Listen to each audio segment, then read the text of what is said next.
Good evening and welcome to News Round on Impact Africa Television, ITV. I am Oluwagbemiga Olabisi.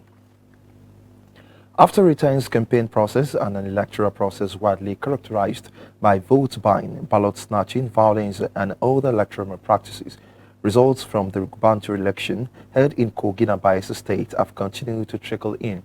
While 4 people were reportedly killed in Kogi during the election by political thugs, many others were injured in Bayelsa as a result of electoral violence. And while the Nigerian Civil Society Situation Room has called for the total cancellation of the elections held in Kogi State due to the high level of violence and vote buying.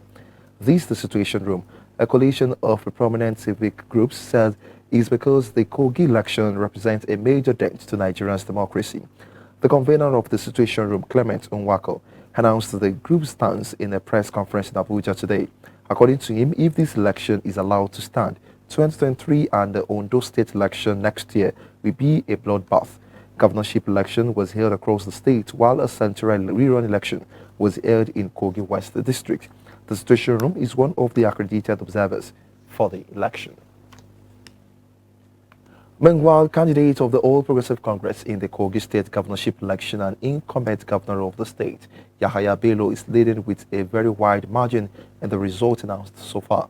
The incumbent governor is ahead of the other 23 candidates with over 184,000 votes margin in 9 of the 21 local government areas where results have been officially announced. Bello has so far gotten over 245,000 votes, followed by Musa Wada of the People's Democratic Party, who comes a distant second with 60,839 votes. There are 12 local government areas left out of the 21 in the state.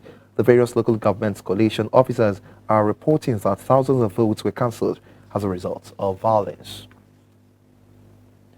A coalition officer of the Independent National Electoral Commission in Kogi State today presented a 50,000 naira bribe politicians allegedly offered to a presiding officer in Igalamela Odu local government area of the state during Saturday's election. The coalition officer presented the money at the INEC head office in the state while submitting the results of the local government he coordinated. He, however, did not disclose details of the political party which offered the money. In its plenary report on the Kogi election, the Center for Democracy and Development said the enlistment of anti-graft agencies by the Independent National Electoral Commission could not check vote buying. The group had reported that party agents in several polling units engaged in the financial inducement of voters to influence them to vote for the parties with a cost of a vote ranging between 500 naira and 3,000 naira. On the election eve, the organization had said politicians offered some electoral observers $1,000 each to buy their conscience. The Kogi State Police Command has confirmed the death of 3 persons during the governorship election. Commissioner of Police in Kogi, Akim Busari, who confirmed the death of the reporters, said the command is still compiling its report on the poll to ascertain the actual number of casualties.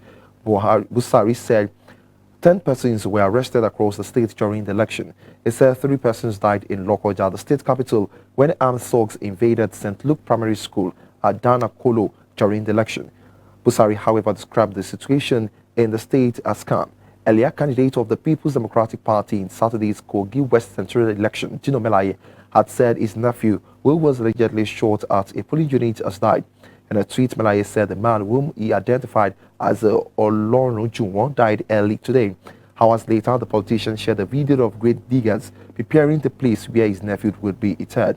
Melaye will blame his death on the All Progressive Congress, telling the deceased to avenge it. In another development, candidate of the All Progressive Congress, Smart Adeyemi, is ahead of Gino Melaye, his People's Democratic Party rival, in the results of the rerun election announced so far by the Independent National Electoral Commission. The Court of Appeal had annulled Melaye's victory in the February election and ordered a rerun in Kogi West Central District. Voters trooped out yesterday in the 7 local government areas of Kogi West to elect their representative in the upper chamber of the National Assembly. Adeyemi is ahead of Melaye with over 14,533 votes in 5 local government areas announced so far. The 30 missing ad hoc staff of the Independent National Electoral Commission who were reported missing have been found. The ad hoc staff were declared missing around 1 a.m. today during the final collation of results in Olama Borough local government. Meanwhile, the Chief Press Secretary to INEC Chairman Rotimi Oyekomi has confirmed that they have been found. According to him, the staff are safe, sound, and back in their respective homes. He said the election day duty staff could not be accounted for initially following the violent attacks by some armed thugs at their respective duty posts after the close of polls. He also said the chairman of the INEC, Mahmoud Yakubu, has personally spoken with some of them, and he confirmed that they are ill and hearty. Still in Kogi State, the Bello Onoja Governorship Campaign Council, the All Progressive Congress in Kogi State, has called on the People's Democratic Party to share alleged plans to cause violence in the state and spreading falsehood. In a statement today, the Director of Media and Publicity of the Campaign Council, Kislin Fawon, urged the opposition party to await the conclusion of the entire electoral process. He said the process has been free, fair, and peaceful, noting that, however, that the pockets of crisis during the election were caused by the stand of the people against the rigging machinations of the PDP. Earlier before the election, the Senate approved the request by President Muhammadu Buhari to give the Kogi State government over 10 billion naira refund for federal projects executed with state funds. In the meantime, the Center for Democracy and Development said Nigeria is degenerating into a gunpoint democracy. Reacting to the widespread violence in the Bayelsa governorship poll, the Election Analysis Center for the organization said the integrity of the election is in doubt. In a statement, the director of the center, Idayat Hassan, condemned the coordinated disruption of the voting process and the subsequent destruction of electoral materials by armed thugs. The group maintains that in large number of polling units, the voting environment was so hostile and unsafe, thereby scaring away eligible voters who would only come out to vote at the risk of losing their lives. The director said data from observers spotted incidents of disruption of voting at some polling units where the election had to be cancelled. She also lamented in many polling units observed voting did not commence as at when due because of the very late arrival of election materials. On the issue of vote buying and trading, the CCD director says widespread cases were recorded in Tombia community in Yenagua local government area. Meanwhile, the governorship candidate of the People's Democratic Party in Bayelsa State, Dwoye Diri, has recorded victory in his local government. He polled 15,360 votes to defeat his closest rival, David Leon of the All Progressive Congress, who had 8,934 votes, and the final results from Okuma local government area in Bayelsa State. The results were announced by Elizabeth Mbochukwu at about 2:15 p.m. at the local government headquarters in Kayama town. The collation of final results from the local government area had been delayed because INEC officials in one of the 11 wards in the local government were held hostage by suspected thugs since Saturday evening. Soldiers were reportedly sent to the community and they effected the release of the INEC officials who came back with the result from Igbedu ward being awaited since morning. A group of boat operators have besieged the office of the Independent National Electoral Commission in Yenagua, demanding payments for their job that had been executed. The boat operators, who were about 6 in number, expressed dissatisfaction that none of the INEC administrative officers were attending to their plight. One of them, who identified himself simply as John, said he had been on the waterways for 3 days, moving INEC men and materials to riverine areas for the purpose of the governorship election. He lamented that they had spent the third day on the waterways without being with their families, adding that INEC should not keep them longer than necessary in Yenagua before they return to their families. Another boat driver, who did not want his name mentioned, explained that he was neither a party agent nor a politician, but a boat driver that came to collect his pay after leaving his service for INEC. Away from election matters, human rights lawyer Femi Falana says in the last 1 week, the Department of State Services has given 3 reasons why it is yet to release the convener of Revolution Now movement, Omoyele Sowore. The DSS has come under intense pressure over the detention of Sowore and other notable Nigerians. Just on Friday, spokesman of the DSS, Peter Afunaya, said Sowore chose to remain in custody of the agency because he's been taken care of. He said the activist could have been remanded in prison, but he appealed to the court to allow him stay in the DSS facility.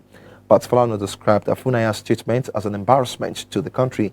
Falana said rather than apologize for exposing Nigeria to undeserved odium, the spokesperson of the security agency continued to give untenable reasons for what it described as brazen abuse of power. The human rights lawyer maintains that development is a vivid evidence that the federal government has the penchant for consistently disobeying court orders on the release of detainees. Niger and the Benin Republic have agreed to set up a border patrol force with Nigeria to check the activities of smugglers. With these agreements, the Benin and Niger delegation have appealed for an immediate reopening of the Nigerian borders. In this report, ITV's correspondent from Rivers State, Abiodun Yusuf, takes a look at developments. His report is presented by Ayuade Elegbede. The decision of Nigeria to close its borders to prevent movement of goods into the country has continued to attract criticisms from its neighbors and regional integration advocates. But the Buhari administration justified the decision as tactics to curb smuggling of goods into the country to upgrow the economy and boost production of crops such as rice, among others. Despite overwhelming success of the border closure, particularly improved security and economic benefit to the country, mixed reactions by Nigerians continue to trail decision of President Muhammadu Buhari to extend the dates for reopening of the borders. Our borders are borders, and why they are borders is because there are definitely those who mount those entry and exit points into a nation. If they are not doing their work, they should be fired. But no system, as we know in systems theory, is completely closed. And so the idea or the solution is never a solution to any economic problem. So I totally disagree with the issue of closing our borders. My take is that government should rather re-engineer our borders, control what is coming in, get those who are responsible to do their job rather than shutting the borders. If we're losing, why don't we stop it? But I think now that they did that, I think it's more like a test run.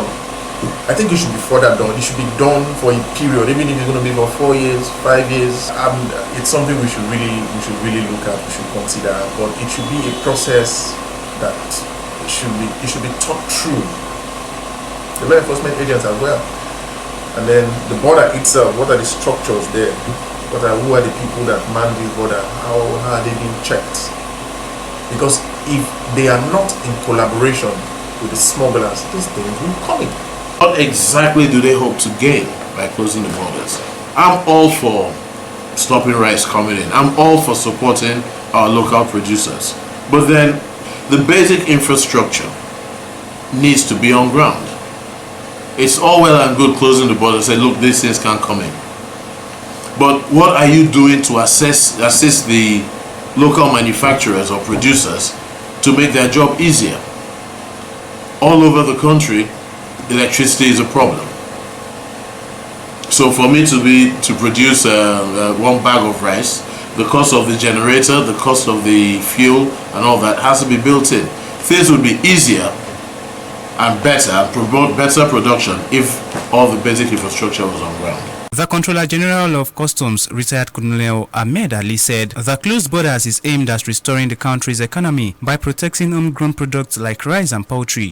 Our concern and determination to do all it takes to protect the well-being and safety of all citizens and residents by preventing the devastating effect of these hazardous importation and smuggled items. They endanger our lives as Nigerians. Hence, we will not allow them to be found in our own markets. As a responsible agency, Nigerian Customs Service will not disappoint on its mandate of enforcing compliance by maintaining zero tolerance to smuggling activities, irrespective of whoever is involved under whatever circumstances. According to reports, the federal government says it has been able to achieve about 95% stoppage of smuggling of arms and ammunition into the country since the closure of the borders in August. The government stressed that it has been able to secure the borders and build their economy by stopping illegal importation of goods from other countries. Still to come, Makinde restates commitment to meet UNESCO recommendation in 2020 budget. Oyo government NGO partner against the tropical diseases. On the province in more than 100 arrested as violence returns to Paris. Details shortly when Israel returns. Please stay with us.